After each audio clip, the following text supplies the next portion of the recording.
My name's Jennifer Fulwiler. I was a lifelong atheist and I'm now a Christian. I write a blog called Conversion Diary. It's a chronicle of the ups and downs of what it's like to have faith after an entire life of being an atheist. I never believed in God, not even as a child. When my dad would come read books to me at night, I believe I was in 4th or 5th grade, and our nightly reading was Carl Sagan's Cosmos. So I was very much raised on a diet of science and reason and evidence-based rational thought. You believe what you can prove. I believe that I have hands because I can see them. I believe in a black hole, even though I've never seen one, but science can tell us about the way matter moves around it that we can observe.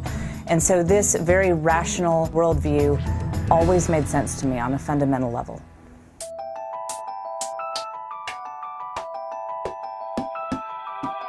Before I got to the point that I could really start researching faith with an open mind, something had to happen.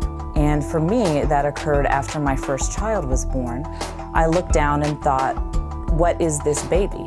And I thought, well, from a pure atheist materialist perspective, he is a collection of randomly evolved chemical reactions.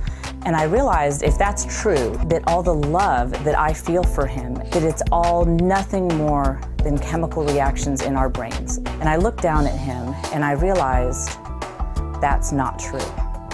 It's not the truth. I didn't know where to go from there, but that's what prompted me to start researching topics of spirituality.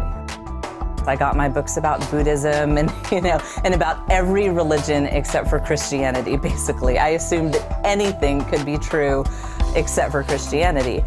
And my husband, who considered himself a non-practicing Christian, said, you might want to start with the one major world religion whose founder claimed to be God. After all, that's a really easy claim to disprove if it's not true. And I thought, well, that's a fair point. I was such a through and through atheist that I have to admit I was ignorant of all these great Christian thinkers. What about Thomas Aquinas? What about Augustine? What about Descartes? I mean, all of these great thinkers throughout history were not only theists, but Christians. And I was really surprised when I actually found these very intellectually rigorous books where people talked about their faith from a place of reason and not a place of emotion. And when I looked at evidence like that on the whole, I started to think something explosive, something world-changing happened in first century Palestine. You have this guy named Jesus who comes from a lower class region, gains a bunch of lower class followers, and ends up being executed by the Romans. And yet in droves, you see thousands and thousands of Jews giving up these traditions that they had held dear for thousands of years. And the people who joined in on this new religion, there was no benefit for them. It was a persecuted religion. People who joined this religion didn't tend to work out too well. They tended to lose social status and often face death. But I wasn't yet convinced and ready to become a Christian. And so I started a blog. I just threw out every hard question I could think of. I just put it all out there on the blog. And as I would watch the atheists and the Christians go back and forth and debate, I realized we atheists, we don't have the lock on reason that I thought we did. But what I saw with the Christians was they had that too. They had all the knowledge of science and material world that we atheists did, but yet they had the total picture of the human experience of love and triumph and hope, and they could articulate that in a way that the atheists couldn't.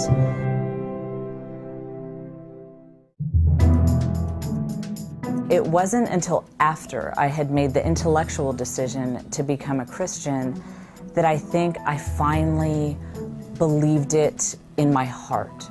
When I set my pride aside and said, okay, I feel like I'm talking to myself, but Jesus, I want a relationship with you. I want to know you, even though I don't know how to go about doing that. This peace entered my life, this joy, the way my whole being was transformed. There was just no question that this is somebody real. I think that not only am I more alive now that I'm a Christian, but I'm so much more intellectually alive. Finally, nothing is off limits. I can ask questions about science, but I can also ask questions about the spiritual world, and I'm free to really seek the truth.